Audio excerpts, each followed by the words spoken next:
wala pong kinalaman ang Pangulo at wala siyang natanggap na 25 billion at wala ring delivery si Saldico.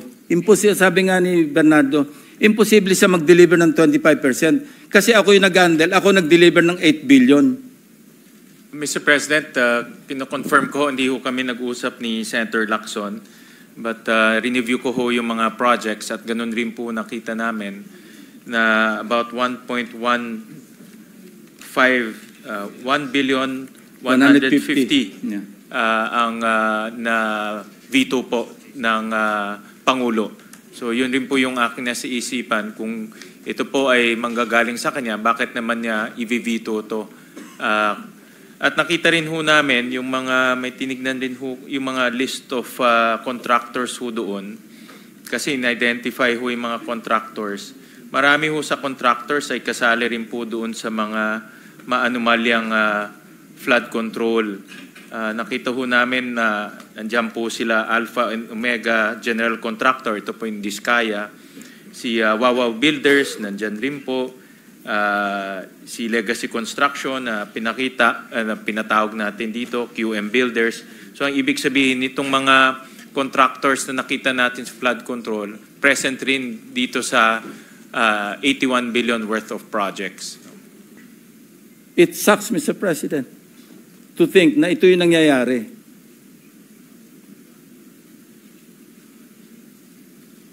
Mr. President. Yes, Mr. If I President. may, this might not be related to the budget, but since na pag-uusapan na rin po itong issue, paano po, and if the permission of Senator Lacson, base ho sa inyong kwento ho, sa inyong salaysay, si Yusek Trigiv at si ang PLLO dati, si Adrian Bersamin, nakapag-insert po ng 81 billion in the BICAM.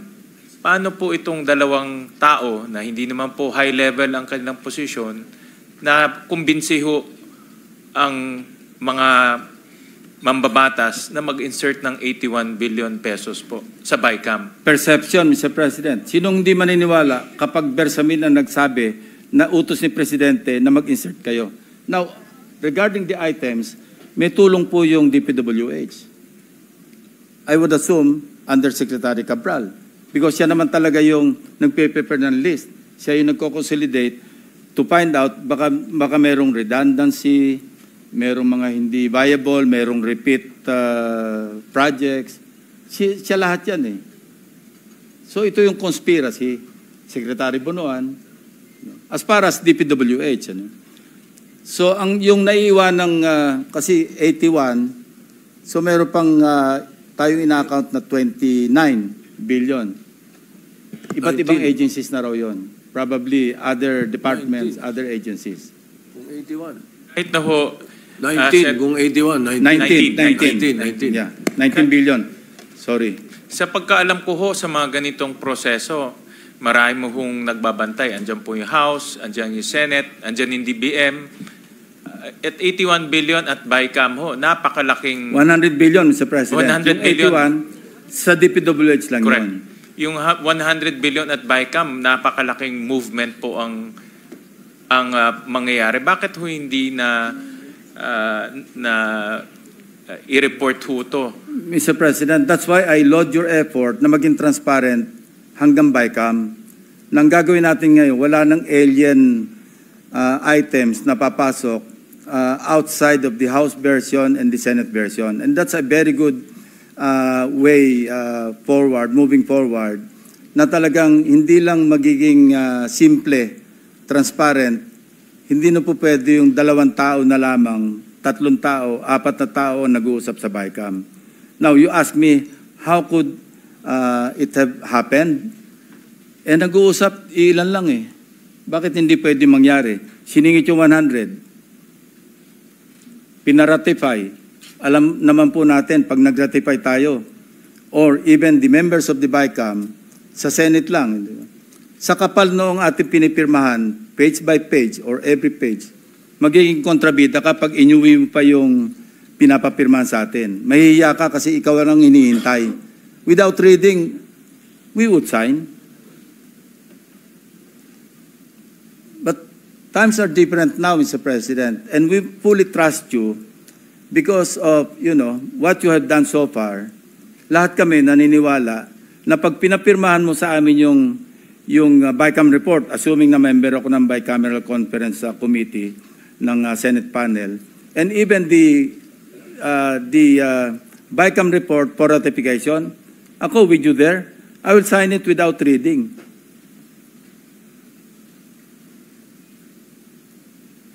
But the point is, Mr. President, first, ang gusto ko lang i-emphasize, i-reiterate, wala pong kinalaman ang Pangulo at wala siyang natanggap na 25 billion at wala ring delivery si Saldico. Imposible, sabi nga ni Bernardo, imposible siya mag-deliver ng 25% kasi ako yung nag-handle, ako nag-deliver ng 8 billion. Saan kukuha ng 25 billion si Saldico?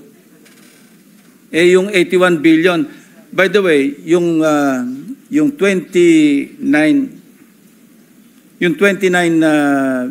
billion na kasi 81 minus 52, hindi ba? Yun daw ang nag-asikaso rin noon si Tragib Olaybar along with Secretary Bunuan and the others, rumekta na sa mga kontraktor, rumekta na sa mga RD, rumekta na sa mga DE. Hindi na niya napakalaman. Ang nahandle niya lang daw 52 billion pesos worth of projects ng DPWH. Kasi the rest, 19 other agencies. Out of the 81, yung remainder, Olaybar again, along with Bunuan, hindi dumaan sa kanya. That's how the syndicate worked, Mr. President. Mr. President, kino-confirm ko, hindi ho kami nag-usap ni Senator Lacson. But review ko ho yung mga projects at ganun rin po nakita namin na about 1.1 billion 150 Yeah. ang na veto po ng Pangulo. So yun rin po yung aking nasa isipan kung ito po ay manggagaling sa kanya, bakit naman niya i-veto to? At nakita rin ho namin yung mga, may tinignan din ho, yung mga list of contractors ho doon. Kasi in-identify ho yung mga contractors. Marami ho sa contractors ay kasali rin po doon sa mga maanumalyang flood control. Nakita ho namin na nandiyan po sila Alpha and Omega General Contractor, ito po yung Diskaya. Si Wawaw Builders, nandiyan rin po. Si Legacy Construction na pinatawag natin dito, QM Builders. So ang ibig sabihin nitong mga contractors na nakita natin sa flood control, present rin dito sa 81 billion worth of projects. So, well, thank you, Senator Lacson, for your very eagle-eyed analysis on this matter. At yan rin po yung aming pag-iingatan moving forward, lalo na pagdating sa BICAM. At mentioned this many times na hindi na ho tayo papayag doon sa mga alien na projects, meaning projects na wala po sa original proposal at bigyan nilang papasok sa BICAM. I mentioned this many times dahil unang-una hindi ho na pag-usapan yan at pangalawa, masisira po yung buong budget process. And then live stream. The BICAM, whether big or small, will be live stream. There will be no more small BICAM. It will be live stream, no, this budget. So Irene will no longer cry.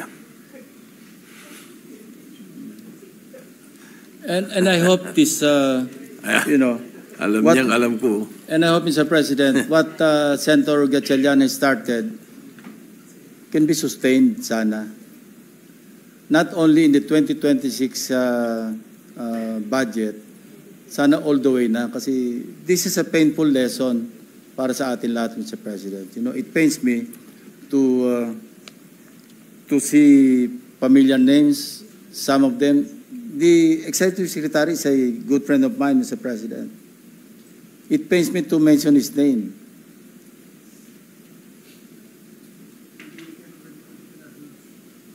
Yeah. Anyway, Mr. President, may I ask for a few minutes suspension? Natutuyo na naman yung lalamunan ko. Yes, sir.